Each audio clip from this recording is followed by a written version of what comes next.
ওই যে বাবা ইল্লাল্লাহ বাবা এই মূর্খ এই মূর্খ তুই আমার ধ্যান ভঙ্গ করলি হক মৌলা হক মৌলা হক মৌলা বাড়ির সমস্যা বাবা কি সমস্যা আমি তোরকে বলতেছি সমাধান করে দিন বাবা তোর সমস্যা আমি বলতেছি 5,000 টাকা মসজিদে দিবি দিলাম বাবা সমাধান করে দিন বাবা হ্যাঁ দিচ্ছি আমি তোর সমাধান করে অনেক বিপদ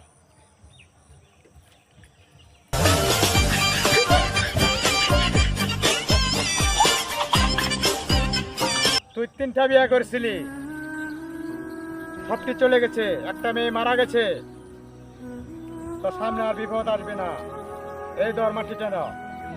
সেটা নিয়ে তুই তাবিজের মধ্যে বলবি 7 ধাপ তাবিজের ভিতরে বইরা ঘরে রেখে দিবি বাবা ইলানে আগামী জানেন কেমনে বাবা এটা আমি ধ্যান করে দেখেছি বেশি কথা বলবি